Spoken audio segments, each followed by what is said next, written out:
언양교회가 얼마나 좋은 교회길래 이렇게 훌륭한 우리 김정원 목사님을 청빙했는가 궁금했거든요.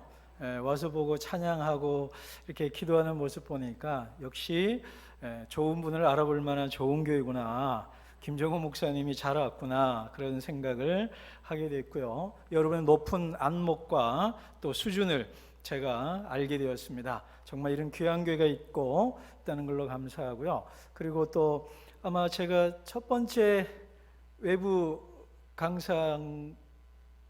네. 또 부족한 저를 또 이렇게 높여주셔서 또 이런 자리에 불러주신 여러분의 안목만 봐도 수준 있는 교회구나, 그런 생각을 하고 기쁨으로 또 그러면서도 조심스럽고 두려운 마음으로 또 이 자리에 섰습니다. 저 오늘 주어진 시간 안에 오늘과 다음 두 번 연속으로 할 텐데, 오늘은 왜 우리가 큐티라는 거 또는 왜 성경을 읽어야 되는가에 대한 이유를 좀 한 3분 2 정도 얘기하고, 오늘은 그리고 뒷부분 한 20분 정도는 우리 중고등학생부터 해서 모든 사람들이 성경을 읽을 수 있는 아주 기본적인 방법을 알려드릴 겁니다. 그리고 다음 주에는 조금 더 심화된 방법들을 제가 알려드릴 겁니다. 자, 먼저요, 우리가 왜 성경을 읽어야 되는가를 오늘 교회 와서 주보를 보고 좀 다시 조금 수정을 해서 말씀드리겠습니다. 질문 하나 할까요? 하나님이 세상을 어떻게 창조하셨죠? 말씀으로. 하나님이 창조하신 세상은 어떤 메커니즘에 의해서 작동을 하느냐 하면 하나님의 말씀으로 작동하도록 되어 있습니다. 휘발유를 넣어야 되는 차는 휘발유를 넣어야 운행을 할 수 있죠. 그죠? 경유를 넣어야 되는 차는 경유를 넣어야 되는 거잖아요. 그렇다면 인간이라는 존재는 인간에게 필요한 휘발유, 경유, 그게 뭘까요? 에너지가 하나님의 말씀입니다. 그러니까 인간이라는 존재는 하나님의 말씀을 듣고 읽을 때에 제대로 움직이고 활동하고 살도록 하나님이 디자인해 놓으셨다는 거예요.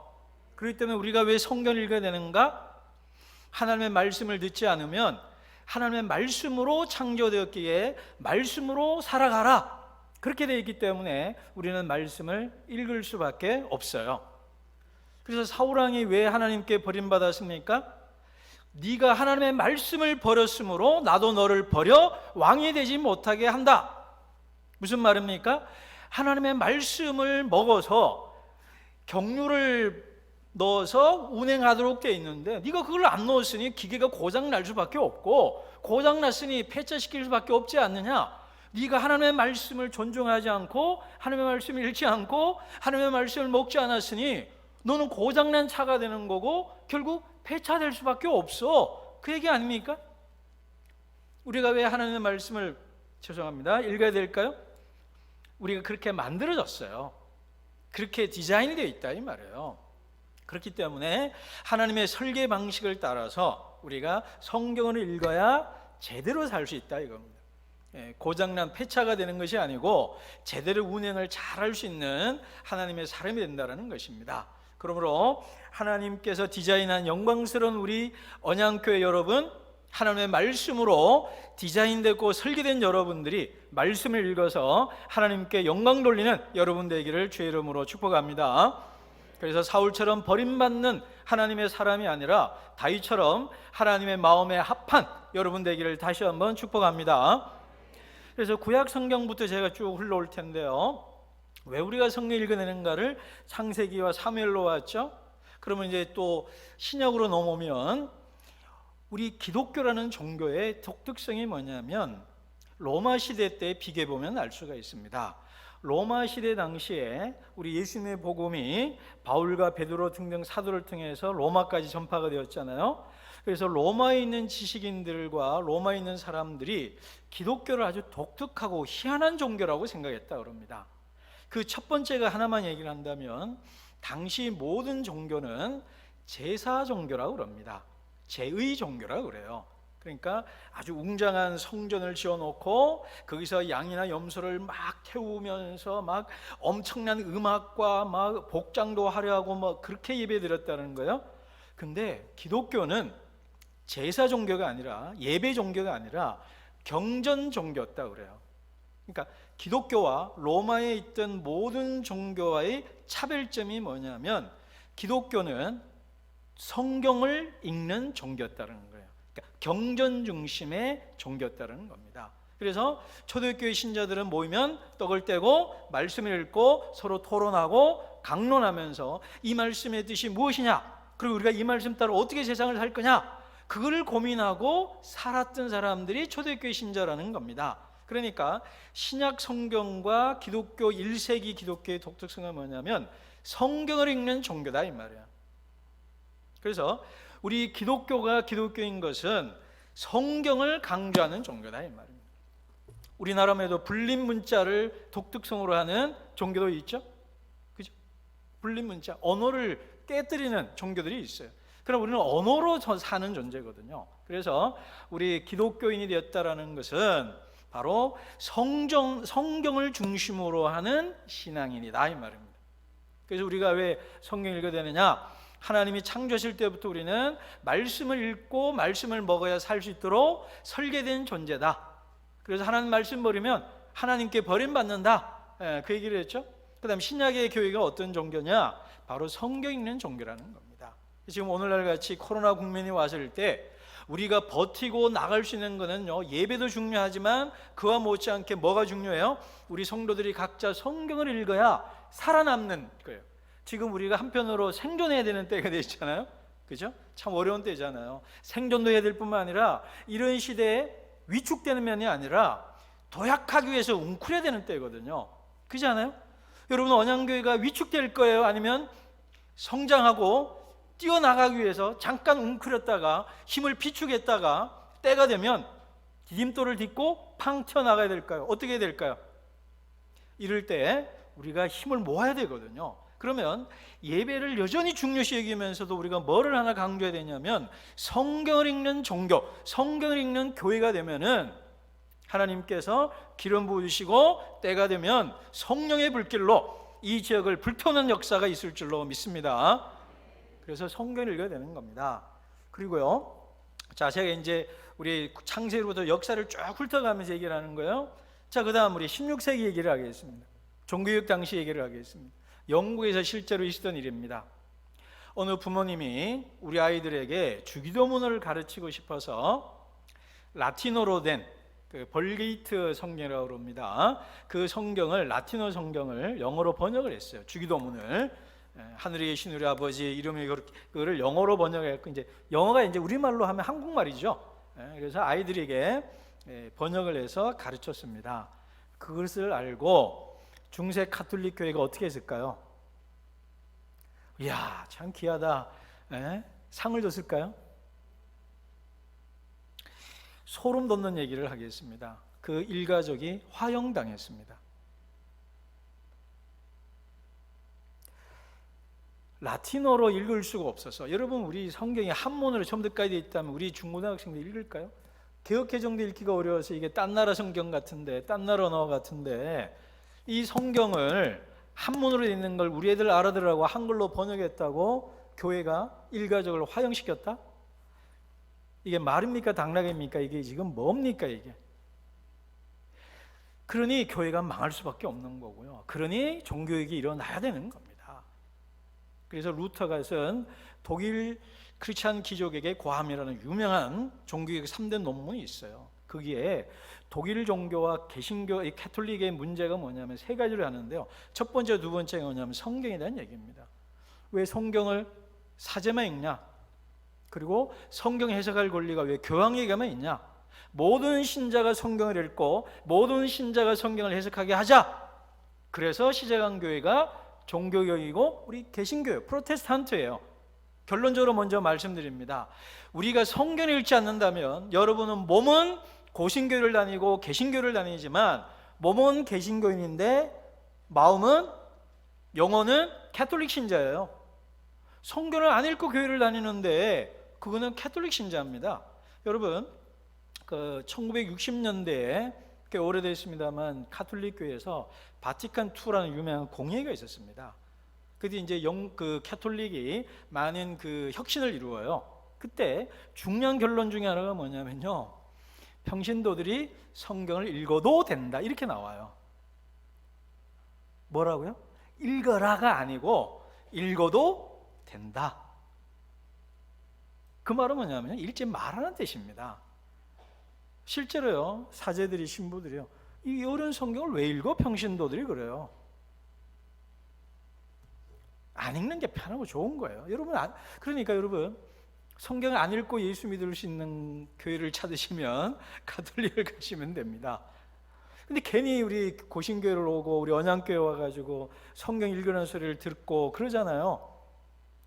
근데 어느 교회가 진짜 교회입니까? 그죠? 하나님 말씀 읽도록 돼 있는 우리가 말씀 읽지 않고 살면 영적 기근 속에서 사는 겁니다. 그러니 앞에서 누가 무슨 소리를 하든 아멘하고 그냥 다 옳은 줄 아는 거죠. 그렇지 않습니다. 개신교회는요, 우리 모든 성도들이 직접 성경을 읽어라 이렇게 돼 있는 거예요. 하나님이 나의 아버지인데, 하나님이 나의 하나님인데 왜 나한테 얘기 안 하고 왜 자꾸 남을 통해서 말하냐 이 말이에요. 여러분, 부부 사이가 나쁘면 어떻게 합니까? 아들아 어쩌저쩌 그러면 아들이 엄마한테 얘기하고 뭐 그런 거 아니에요. 여러분, 하나님 뭐 사이가 나쁘세요? 그죠? 직접 얘기하시면 돼요. 직접 들으면 되고. 그래서 우리가 왜 성경 읽어야 되느냐? 우리는 가톨릭이 아니고 개신교이기 때문에 성경 읽어야 한다. 게다가 성경 읽었다고 불태워 죽이던 시대가 있었는데, 그때 지금 모든 사람이 성경을 갖고 있잖아요. 집집마다 만화에 넘쳐나서. 그런데도 안 읽으면 안 된다는 거죠. 제가요, 우리 책을 쓰면서 제가 오늘 이 책으로 얘기를 하고 있는 건데요. 요거는 이제 성시윤에서는 매일 성경이라는 곳에 제가 연재했던 거를 책으로 묶었고, 그래서 사실 이게 12챕터라서요. 하나당 최소 1시간에서 2시간 얘기를 해야 될 거를 최소 12시간 해야 될 거를 2번 만에 아주 짧게 제가 엑기스만 하고요. 또 중요한 얘기, 또 살이 있는 그 실제 내용들은 좀 책으로 좀 대신해 주십사 이렇게 좀 부탁을 드리고요. 그래서 이 책에서 제가 했던 얘기들 이제 일부만 좀 제가 간추려서 얘기를 하겠습니다. 그래서 종교개혁을 했다라는, 우리가 다닌 그때 제가 여기 쓴 얘기가 뭐냐면, 여러분, 한국 기독교인 중에 일주일 동안 규칙적으로 성경 읽는 크리스찬이 몇 명이 될까요? 비과학적인 제 개인의 추론을 좀 해봤습니다. 그래서 큐티책 판매하는 회사들 연락을 해서 한 달에 큐티책 몇 권 나오나 대략 해봤더니 100만 권 정도가 됩니다.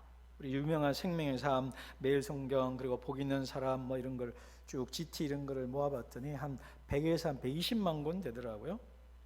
그러면 우리 한국교회가 이제 1000만이라도 오르고 800만이라도 오르는데, 좀 계산을 이해해서 1000만으로 하겠습니다. 1000만 신자인데 큐티책이 100에서 한 120만 권 팔린다.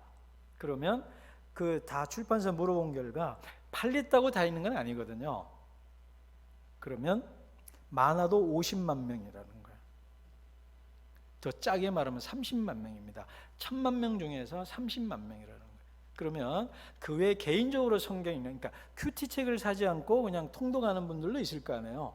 그러면 짜게 30만 명 갖고 그런 분 20만 명 찾으면 50만 명입니다. 그러면 100명 중 5명이라는 거예요. 그러면 여기 100명 모였다 치면 5명이 일주일 동안 규칙적으로 성경 읽는 사람들. 한국교회 문제가 뭐냐? 성경 안 읽고 교회 다녀도 되는 교회가 됐다는 게 문제라는 거예요. 이 말은 한국교회가 중세 가톨릭 교회가 됐다는 거고, 이거는 제가 좀 아프지만 과장인지 모르지만 좀 강하게 말씀드리겠습니다. 종교 개혁되어야 될 개혁의 대상이 된 교회다 이 말이에요. 무너지게 될 교회다 이 말이에요.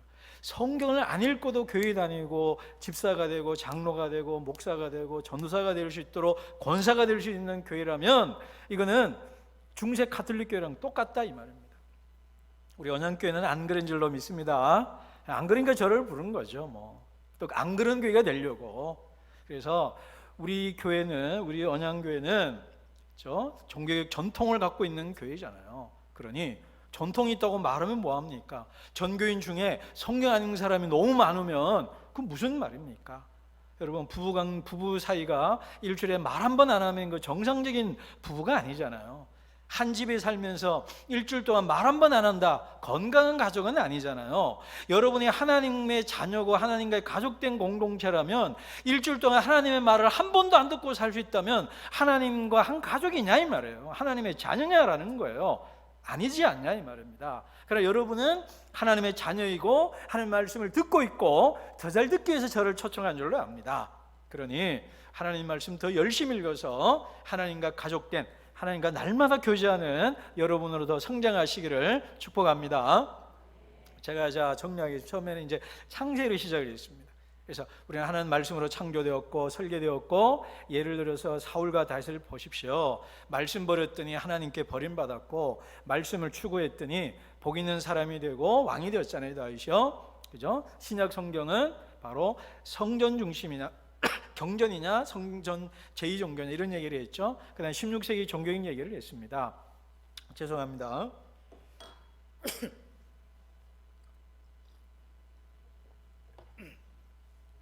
자, 그다음 우리 한국교회 얘기를 하겠습니다. 이제 제가 이제 역사를 거슬러서 오는 거예요. 자, 우리 한국교회 시작이 참 독특합니다. 전 세계 역사의 교회의 시작은 제일 먼저 선교사가 갑니다. 그리고 선교사님이 전도도 하고 성경을 번역해서 교회가 생겨납니다. 근데 한국교회는요, 유일무이하게 선교사가 먼저 안 오고 성경이 먼저 들어왔습니다. 이걸 쪽복음이라고 그래요. 혹시 들어보셨죠? 왜냐하면 성경 전부가 아니고 마가복음, 이수정이 번역한 마가복음, 쪽복음 뭐 이런 게 있어요. 그러니까 마가복음만 있는 겁니다. 그러니까 한문으로 먼저 들어왔어요.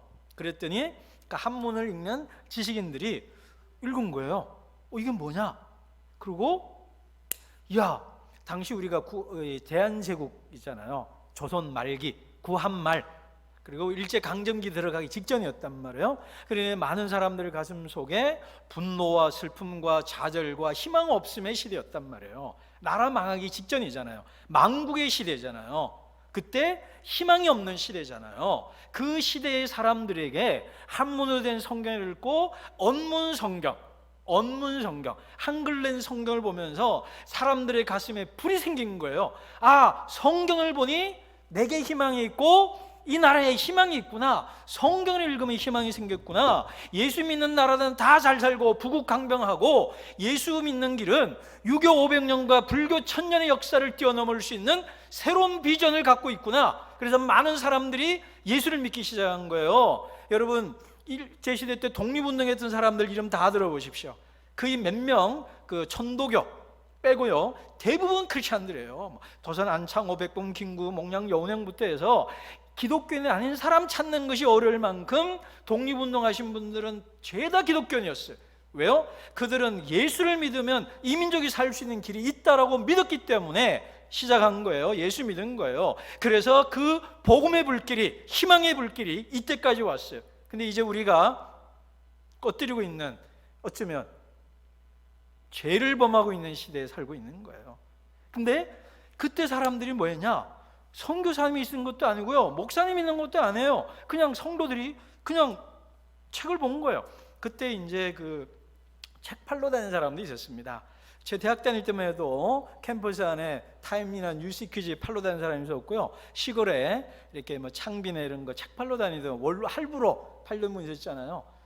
구한말 시대 때도요, 책 팔러 다니는 분들이 있었습니다. 그래서 동네마다 다니면서 책 팔아주고 책 읽어주고 그러면서 이렇게 밥도 얻어먹고 복음 전하던 분들이 있습니다. 그 사람들이 주는 업문 성경 보고요, 야, 이거 참 재밌다, 이거 은혜 된다, 여기 우리 구원의 길이 있다, 여기 우리 민족이 살 길이 있다, 우리 집안이 살 길이 있다, 여보 우리 이거 믿읍시다. 그래서 믿기 시작한 거예요. 그래서 우리 인도해 줄 목사님 어디 없나? 그래 찾아온 거예요. 여러분처럼 우리 김정은 목사님 초청해서 교회가 된 겁니다. 자, 그렇다면 우리 한국교회 다시 시작하자. 어떻게 시작해야 될까요? 성경 읽기부터 시작하자 이 말입니다. 이미 번역되어 있잖아요. 그리고 1920년대 30년대에 한국교회를 성장시켰던 것이 하나가 사경회라고 있습니다. 근데 우리가 사경회라 그러면 우리 한국교회 80년대에 있었던 7, 80년대 부흥회를 자꾸 연상합니다. 부흥회 하면 아주 재미난 아주 그 입담이 좋은 목사님들이 와서 아주 재밌는 얘기도 하고, 막 가끔 부자들도 있지만 그래도 재밌는 얘기하면서 이제 복음 전하고 막 주여 삼창 외치고 막 참 은혜로웠죠. 뭐 저도 뭐 교회마다 부흥회 다니고, 이 교회에서 우리 그런 세대들이 있으시죠? 교회마다 찾아다니면서 부흥회 하러 돌아다니고, 뭐 무협지는 도장 깨기 한 다음에 우리는 교회 깨기 하면 이제 부흥회마다 다니고 가서 막 은혜 받고 오고 뭐 그러던 때가 있었잖아요. 근데 그게 옛날 얘기입니다만, 근데 부흥회가 아니고요, 사경회는 뭐냐면요, 성경 공부란 뜻입니다. 한문으로 사경은 경전을 공부한다는 게 성경 공부입니다. 그리고 그때 사경회의 특징은 강사가 와서 하는 경우도 있습니다. 근데 특징이 뭐냐면 성경을 그냥 처음부터 끝까지 읽는 게 사경이었습니다. 그때 문헌들을 보면 나와요. 그래서 대도시의 도회지의 큰 교회는 유명 강사님을 모시는데, 시골은 작은 교회들은요 그냥 앉아서 성경을 읽어요. 그리고 도회지에서 할 때는요, 강사가요 한 절 읽고 한 절 설명해주고 한 절 읽고 한 절 설명해주고 하는 거예요. 그냥 인생 잘 사는 법, 성공하는 법 3가지 이런 설교한 게 아니고요, 그냥 성경 읽고 설명해주는 방식으로 사경회를 한 거예요. 근데 그거는 이제 한국의 유교의 오래된 문화와 관련됩니다. 그죠? 학위 시습지 불령역으로 알아 읽어주고, 학위 시습지라는 것은 배우고 익힘 이렇게 설명해 주던 방식하고 유교 경전을 공부하는 방식하고 사경이 공부하고 좀 사실 비슷합니다. 그래서 그런 식으로 한 거예요. 그래서 재미난 거는 이제 시골 교회들은 그냥 성경을 읽었다는 거예요. 제가 말씀드리고 싶은 건 뭐냐면, 한국 개신교회가 성경을 읽으면서 시작이 됐고 성경을 읽고 공부하는 것으로 성장을 했고 오늘까지 그 힘으로 왔다면, 이제 그 불길이 약해지고 코로나로 뭐로 인해서 지금 교회가 뭐 어렵다 하고 이러잖아요. 우리가 인정할 수는 있잖아요. 막 비난도 많이 받고 오해도 받고, 이런 시대에 우리가 초심으로 돌아가자라는 겁니다. 제가 갑자기 막 이렇게 울컥합니다.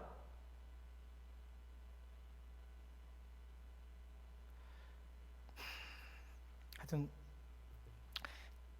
우리가 성경 읽는 걸로 돌아가는 것 밖에는 없습니다. 그래서 우리 언양교회 성도 여러분, 성경 그냥 읽으면 좋겠습니다. 그러면 하나님의 말씀하십니다. 하나님 말씀하시면, 하나님의 말씀하시면, 하나님 말씀이 들리면 내가 살고 교회가 사는 겁니다. 그래서 제가 이렇게 좀 없어 보이는 표현 할까요? 제발 성경 좀 읽어주세요. 근데 사실 이거는 제가 이 대부분 성경을 안 읽는 교회가 사는 버전인데, 이 잘하는 교회가 사는 버전으로 지금 제가 이게 잘 체인지가 안 되네요. 성경을 잘 읽고 있는 여러분 좀 더 열심히 읽으시기 바라고, 행여 안 읽던 10%들도 동참하시기를 바랍니다.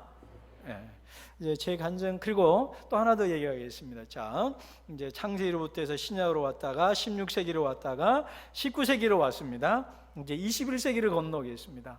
여러분, 오늘 현대 사회를요 규정하는 몇 가지 용어가 있습니다. 우리가 지금 살고 있는 뭐 포스트 모던이라는 말도 하고 그러는데요.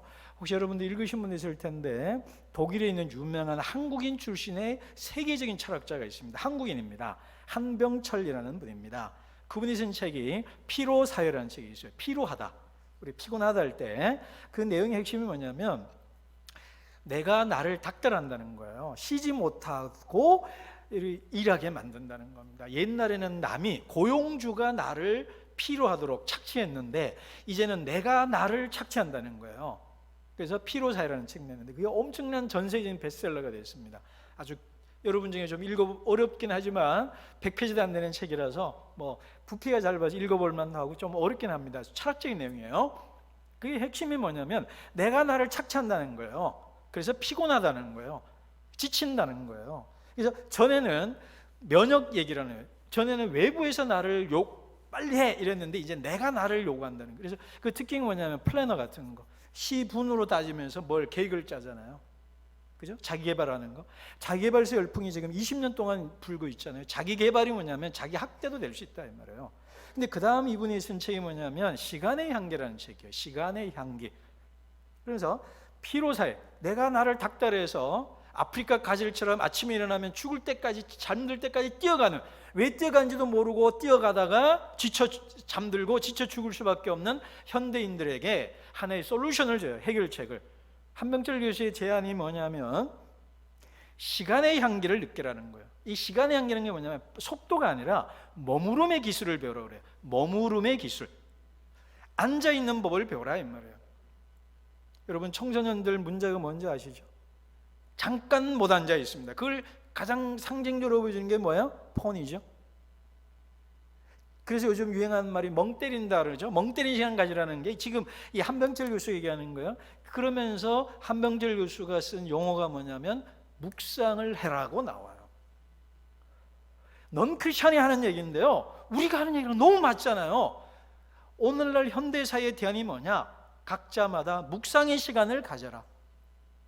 아침에 일어나서 하나님과 10분이든 20분이든 조용히 하나님과 대화를 하고, 그리고 하루의 삶을 반성하고 시작하고 하루의 삶을 하나님께 맡기면서 오늘 내가 만나야 될 사람들, 해야 될 일들을 주님의 은혜와 지혜를 구하는 그 묵상의 시간을 가지면 이 속도의 시대에 내가 나를 착취하고 내가 나를 죽음으로 몰아넣는 이 위기의 시대를 돌파할 수 있는 길이다, 그겁니다.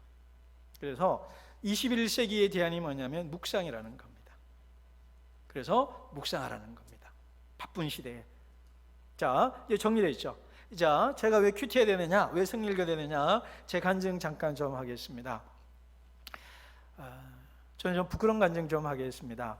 저는 한 5년 동안요, 이제 꽤 오래됐습니다만, 날마다 고민했던 질문이 하나가 있었습니다.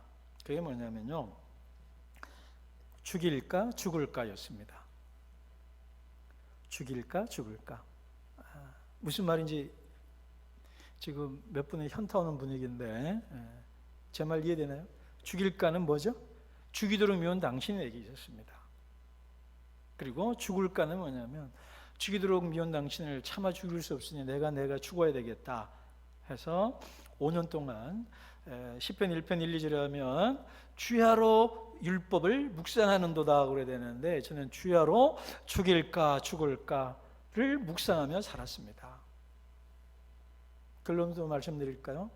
죽이지 않고 죽지 않고 살아났고요, 살아났을 뿐만 아니라 참 행복하게 살고 있습니다. 그 비결이 뭐냐? 첫째, 하나님의 은혜입니다. 하나님이 저를 건져주셨습니다. 근데 여기에요, 함정이 하나가 있습니다. 저를 수렁텅이에 몰아넣은 것도 하나님이시고요, 저를 수렁에서 건지신 것도 하나님이십니다. 여러분, 제가 오늘은 간증할 수 없는 내용인데 신앙의 신비 중에 하나가요, 하나님의 뒷모습이라고 있습니다. 하나님의 뒷모습. 그게 뭐냐면 우리를 고난으로 몰아가신 하나님이 있어요. 그게 하나님의 뒷모습입니다. 그리고 하나님의 앞모습은 고난 속에, 또 하나 그 뒷모습은요, 울고 있는 하나님입니다. 고난 속에서 고통받고 있는 우리를 보고 울고 계신 하나님, 그 하나님을 봐야 돼요. 그 영어로 히든 갓입니다. 숨어 계신 하나님이라는 말인데요, 그 숨어 계신 하나님, 우리가 보고 있는, 그러니까 반면 교사예요. 정면으로 보는 교사가 아니라, 반면은 좀 부정적인데 뒷면 교사로서의 하나님이 있어요. 그래서 하나님이요, 우리를 고난에 막 몰아넣도록 허용해 주십니다.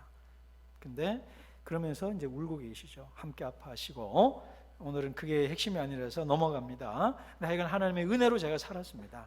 두 번째는 지지 공동체가 있었어요. 가족이 있었습니다. 당신이 무슨 짓을 하든, 아빠가 어떤 모습이든지 아빠는 아빠고 내가 아빠 사랑해, 그렇게 해주는 가족이 있었기 때문에 제가 살았고요. 세 번째는 성경이 있었기 때문에 살았습니다. 그때 저는 열심히 성경 읽었습니다. 그 성경을 읽었기 때문에 저는 살았어요. 그때 저를 살렸던 몇 개의 경험이 있거든요. 그 중에 하나가 마가복음 1장 10절입니다. 11절입니다. 예수님이 침례, 세례 받으실 때, 침례, 수세할 때 하늘에서 음성이 들리잖아요. 세례 받을 때 뭐라고 들려요? 이는 내 사랑하는 아들이요 내가 너를 기뻐하노라. 저는 그 말을 듣고요, 정말 대성통곡하며 울었습니다. 왜냐하면 내가 너를 사랑한다는 말이 그렇게 좋더라고요. 사람들이 시편에 나오죠. 다윗이 그러죠. 내 아버지는 나를 버렸어도 하나님은 나를 버리지 아니하시나이다. 그 구절이 있어요. 사실 우리 부부 관계도 부자지간 관계도 모녀 관계도 다 이해할 것 같지만 이해 안 되는, 이해 못하는, 또 상처 주는 것이 있잖아요. 그죠? 그런데 하나님이 그날 내게 하신 뭐냐면, 세상 모든 사람 너를 이해 못하고 너를 비난하더라도 나는 너를 지지하고 사랑한다 그러시더라고요. 나를 믿어주시는 하나님, 나를 사랑해 주시는 하나님, 그게 너무 감사해서, 그리고 너무 힘든 시간이니까 서러움에 복받쳐서 하나님이 나 사랑하신다고 하고 많이 울었습니다. 근데 그 다음 말씀이 좋았어요. 내가 너를 기뻐하노라. 그때 제 마음속에 그냥 주관적입니다. 이렇게 들린 음성이 하나님이 나보고 이러시더라고요. 야 기현아, 너 힘들다고 징징대고 불평하고 댓글이하고 나한테 개기고 뭐 지랄 발광을 떨고 있지. 근데 첫째, 이제 그때 그렇게 첫째 둘째 하지는 않았어요. 근데 이해를 위해서 첫째, 그러는 너가 나는 기쁘다. 네가 울상 짓고 죽을 똥 말 똥 막 그냥 그러고 있는데, 근데 난 너를 보면 좋다. 내가 너 보고 좋은 걸 어떡하니? 그러시더라고요. 나 좋대요. 그냥 그 아주 그 미친 짓을 하고 있는 나를 보고 하나님이 좋대요. 네. 그리고 너가 언젠가 웃을 날 올 거야 그러시더라고요. 기뻐할 날 올 거야 그러시더라고요. 제게는 내일이 없었던 사람이었거든요. 언제 떨어져서 뛰어내려도 이상치 않을 만큼 힘든 시간이었거든요, 제게는. 그런데 기쁨, 웃음, 그거는 내 사전에 없는 단어였습니다. 그런데 하나님이 나보고요, 너 언젠가 기뻐할 날 올 거야. 너 지금 힘든데, 힘든 너를, 미안한데, 너 울고 있는데 내가 웃어서 미안한데 나 너 보면 좋아 그러시더라고요. 나 너 보면 좋아. 그리고 네가 언젠가 웃을 날 올 거야 그러시더라고요. 이거 오래된 얘기인데 갑자기 또 이렇게 울컥한지 모르겠습니다. 너 기뻐할 날 올 거야 그러시더라고요. 그 말씀대로 되었습니다. 그 말씀대로 된 줄로 믿습니다가 아니고요, 그 말씀대로 되었어요. 할렐루야. 이것이 비단 저에게만 들리는 말씀이겠습니까? 하나님이 어디 제 귀에만 대고 말씀하시겠습니까? 성경 읽는 여러분들의 귀에도 하나님이 그때나 오늘이나 내일이나 말씀하시는 줄로 믿습니다. 그 말씀 읽는 여러분들의 귀에 나는 너가 좋아, 너 계속 앞으로 기뻐할 날 올 거야 라고 말씀해 주신 줄로 믿습니다. 그러면서 세 번째 말씀이 뭐였냐면요, 네가 남을 기쁘게 할 날 올 거야 그러시더라고요. 환장할 정도로 좋죠. 상상할 수 없는 거잖아요. 죽이냐 마냐 막 이러고 사는데, 좀 거룩한 강단에서 좀 리얼하게 얘기할까요? 그 새끼 저거 막 죽여 말아, 뭐 그냥 삐비비비비 강아지님 개님 뭐 이러고는 뭐 이러고 사는 사람인데, 하나님이 나보고 너가 남을 기쁘게 하며 살 날 올 거야라고 하시는데, 이게 꿈입니까 생시입니까? 이게 안 믿어지는 얘기죠. 그런데 사람 말은 못 믿어도 하나님 말은 믿을 수 있잖아요. 너무 좋은 거예요. 그래서 막 울었어요. 그냥 막. 하나님, 내가 남을 기쁘게 한다니 막 너무 좋은 거예요. 얼마나 많이 울었는지 몰라요. 그게 성경을 읽었기 때문에. 그리고 되었습니다.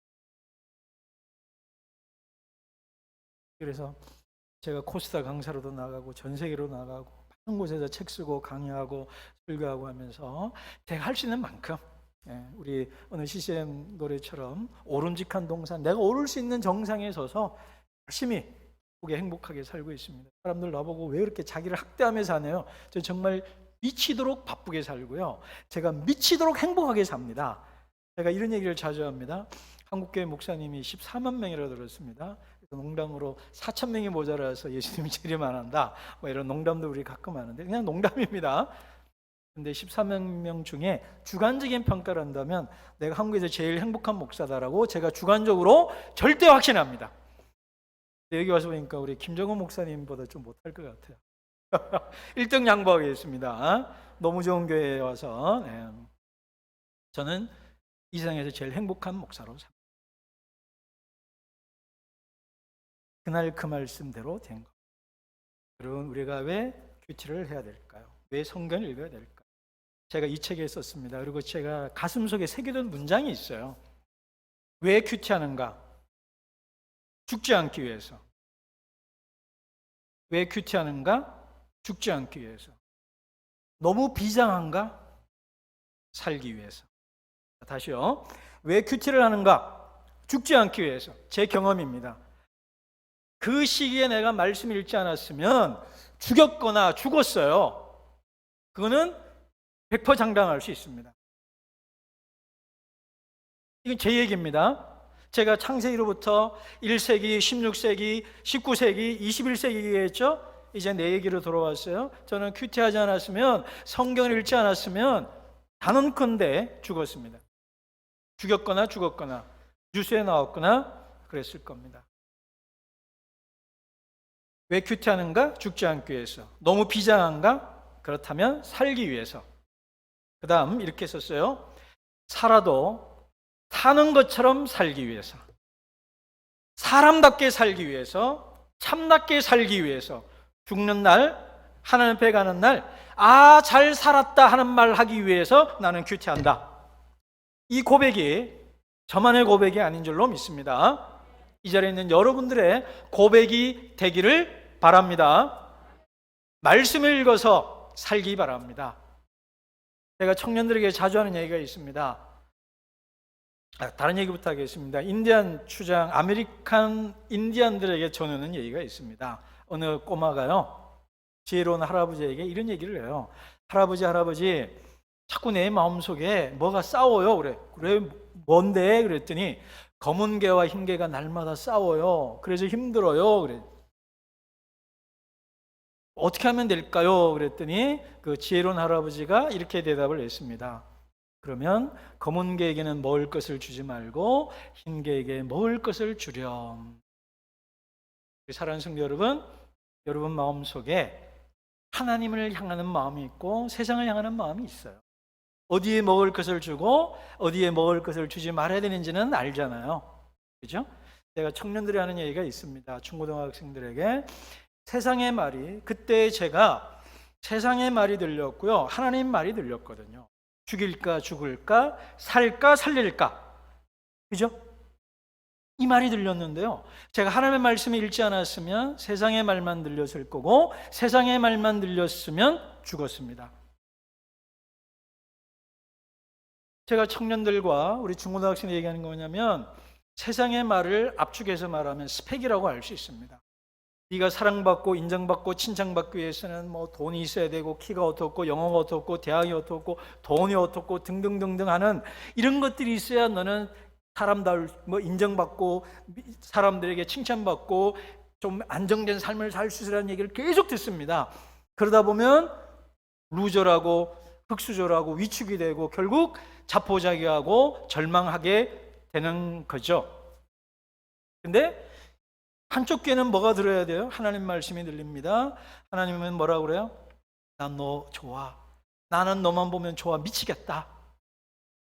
그리고 너 지금 힘들지만 너의 내일은 다를 거야.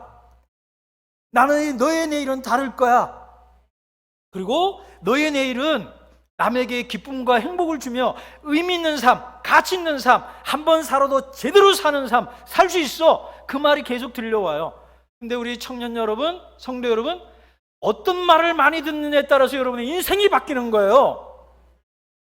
제가 청년들에게 자주 하는 농담이 있습니다. 제가요, 관상을 100% 잘 맞춥니다. 이것도 아멘까지 하시는 거 아주 감사합니다. 제 이 관상이 틀린 적이 없어요. 저기 우리 청년 한 명, 남자 청년이 있는데요, 이건 마스크 썼지만 제가 100% 봅니다. 형제를 보니까 다윗도 보이고 사울도 보여요.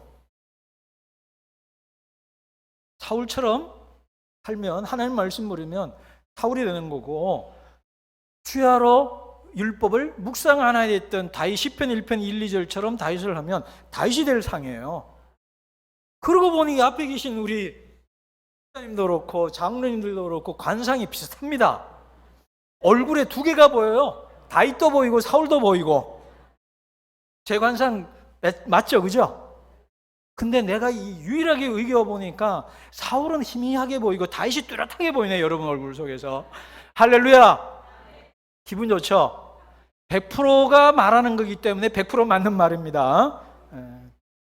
날마다 성경 묵상에서 내 안에 사울은 죽여버리고 나 안에 다윗은 살아서 하나님 마음에 합한 여러분 되시기를 축복합니다.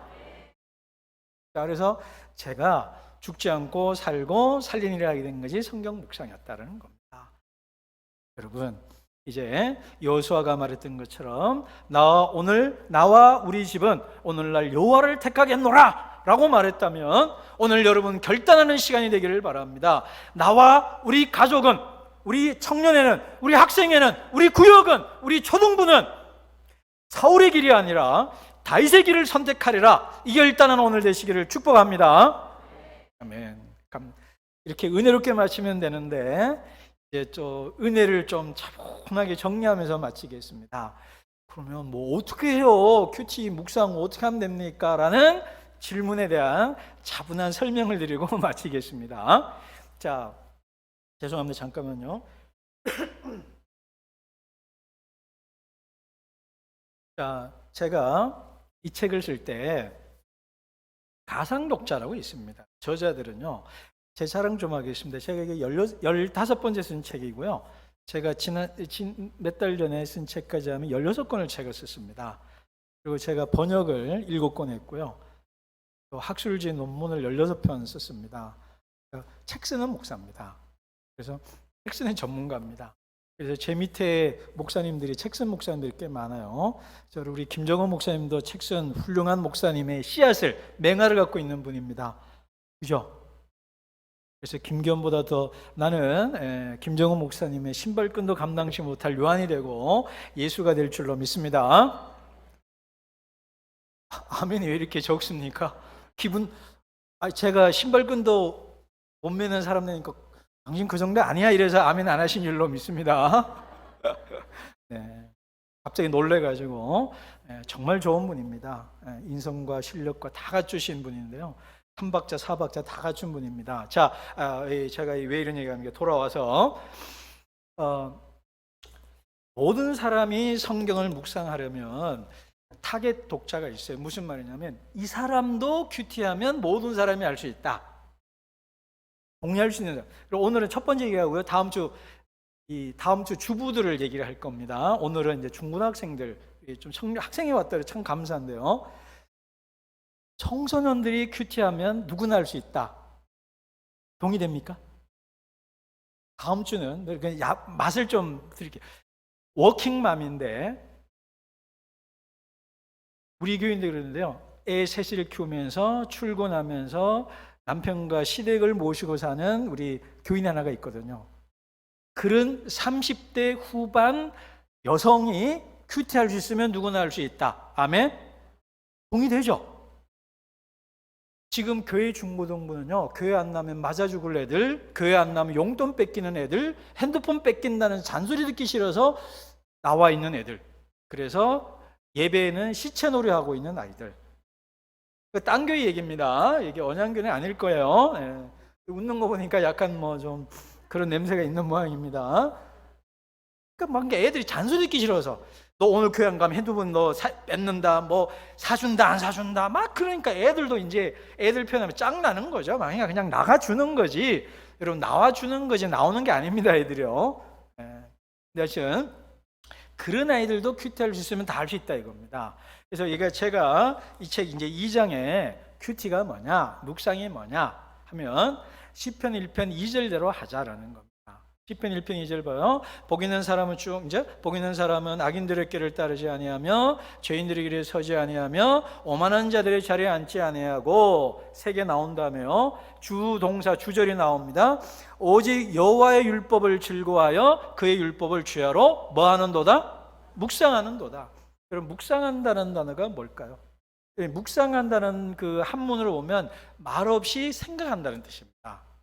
그래서 예전에 보면 양반대로 가만히 앉아 있는 그런 모습이 떠오릅니다. 근데 히브리어에서 원래 의미는 그런 뜻이 아닙니다. 히브리어로 하가라는 단어인데요, 의성어입니다. 의성어가 뭐냐? 멍멍, 야옹, 왈왈, 으르렁, 그런 뜻입니다. 그러니까 이걸 우리 한국말로 적절하게 번역하면 이런 뜻입니다. 오직 여호와 율법을 즐거워하여 주야로 중얼중얼 거리는도다, 이 말이에요. 그거를, 성경을 중얼중얼 거리는 거를 말합니다. 그래서 여러분, 우리 개역개정에, 개역개정 쓰죠, 목사님? 개역개정 시편에 묵상이라는 단어가 다 바뀌었습니다. 뭘로 바뀌었냐? 작은 소리로 읊조리나이다로 바뀌었어요. 이게 다 안에, 어디는 막 이래요. 여러분은 시편 빼고 다 읽으시는군요. 제가 이제 그러는데, 다 아시죠?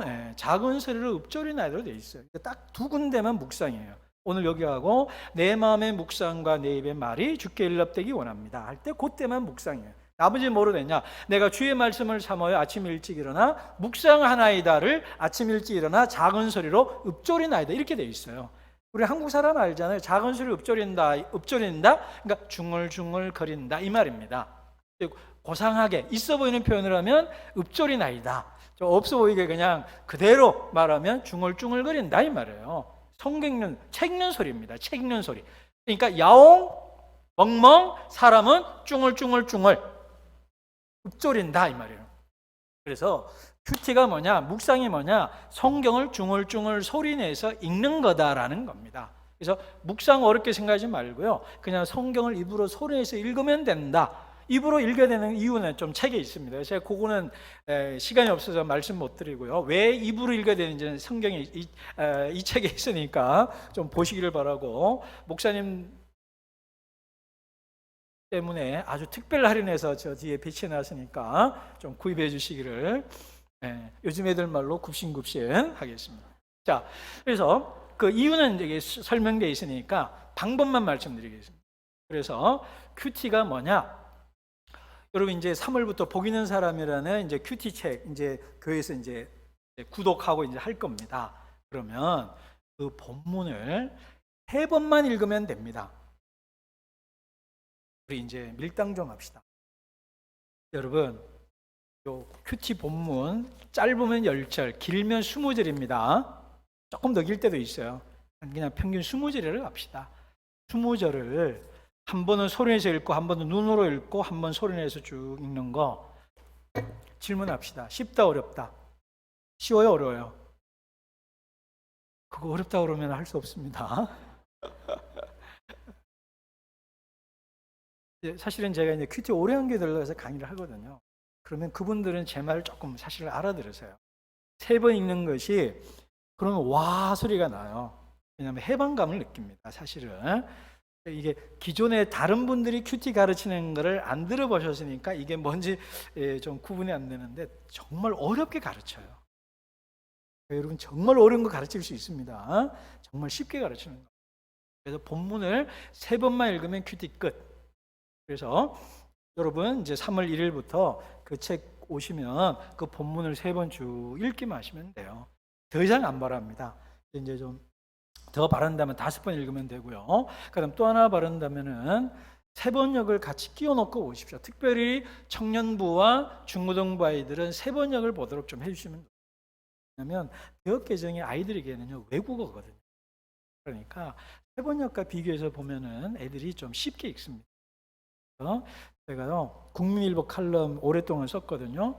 그때 쓴 것 중에 하나가, 다음 세대 걱정하지 말고 성경 번역본을 바꿔주십시오. 애들이 무슨 말인지를 모르는데, 외국어인데, 영어보다 더 어려운데 어떻게 성경 읽냐고요. 3번역이나 뭐 이런 걸로 좀 바꿔주시면 좀 훨씬 낫습니다. 일단 본문을 3번만 읽어라. 그 다음 또 하나, 그래서 이게 설명을 좀 줄였습니다. 많이 못했습니다. 그래서 그 책에 좀 보시고요. 그래서 이제 방법을 또 하나 알려드리면, 예를 들어 제가 한 방법입니다. 우리 교회 중고등부 애들 데려다 놓고, 야 이제 우리 성경을 읽자. 일주일에 7일인데 며칠 할 수 있겠냐? 돌아가면서 얘기해라. 그랬더니 이제 이놈들이 2번요, 1번요 이러더라고요. 이놈의 새끼들아, 우리 인간적으로 말하자. 세 번은 하자. 7일 중에 절반 조금 못 미치는 세 번. 어때? 이랬더니 3번은 할 수 있겠대요. 예. 저 위에 우리 학생의 친구들 3번 어때요? 좋아요. 그죠? 3번은 할 수 있죠? 그렇지. 이렇게 협상을 해야 됩니다. 애들하고 내고를 쳐야 돼요. 그래서 근데 한 해는 또 열심히 있는 애들은 뭐하냐? 7번 할게, 6번 할게. 그러면 교사들을요, 우리 학생의 교사들 좀 있죠. 너무 좋아하면 안 돼요. 오히려 너무 무리했다가 그러면 안 되니까 5번으로 내려 이래야, 그러면 애도 좋아하고요, 나도 좋아합니다. 그러니까 5번 해. 그러면 또 자기도 좀 뭔가 편하잖아요. 한 번 안 할 수도 있으니까. 그럼 4번 해, 아니면 5번 해, 이렇게 줄여줘요. 그럼 좋아하죠. 그러면 이제 3번 말아놓고요, 딱 모입니다. 제가 좀 이상한 목사라 가지고요, 헌금도 좋아하지만 벌금을 좋아합니다. 벌금을 참 좋아합니다. 그래서 우리 학생이 어떻게 했냐면 3번 하기로 해놓고, 3번이 뭐냐면 이게 큐티 보면 3번 소리내서 읽으면 되는 거예요. 3번 읽으면 끝. 여기에 여러분 적용을 안 해도 되고요, 하나님 누구인가 뭐 안 찾고 안 써도 돼. 아무것도 안 해도 돼요. 그냥 읽기만 하면 돼요. 욕심이 있다면 5번이면 더 좋은데 이건 3번. 3번. 그죠? 그래서 애들하고 3번만 읽어요. 그런데 3번 읽기로 한 애가 2번밖에 못했다. 그러면 벌금을 거둡니다. 한 번 못하면 500원. 어떠냐 하니까 좋대. 그 대신 조건이 있어요. 그래서 애들이 10,000원 모으잖아요. 그러면 목사인 내가 10,000원을 또 줘요. 1대1로. 그러니까 애들이 좋아하죠. 그게 무슨 말인지 알겠죠? 우리 선생님들 이게 방법입니다. 애들은 처먹여야 됩니다. 그러니까 입에 쳐넣고 영혼에 말씀을 쳐넣고, 뭐 좀 이상하네. 좀 이해해 주시죠? 그러니까 애들은 막 먹여야 돼요. 맛있는 거 먹이고. 근데 어떻게 하냐면 벌금 걷어서 먹여야 돼요. 그래서 500원 이렇게. 그럼 총 하나 둬가지고 벌금 걷어야 돼요. 근데 애들은요, 3번 했는데 나 벌금 낼게요, 일부러. 그래가지고 어떻게 하냐면 애들이 10,000원 나오잖아요. 그럼 내가 10,000원을 딱 내서 20,000원 만들고요. 저희가 좀 작거든요. 그러면 제가 보여드릴까요? 아이고, 이 10,000원짜리가 하나밖에 없네요. 지금 다 카드니까. 집사님들 애들 오늘 20,000원 모았대요. 이렇게 소리를 지르고 흔듭니다. 제가 눈 있는 자는 들을지어다. 장로님, 애들이 20,000원 모았대요. 오늘 피자 먹으러 간대요. 이러면은 장로님 어떻게 하셔야 됩니까? 그리고 이제 회장 보고 얘야 수금해라. 그러면 이제 딱 돕니다.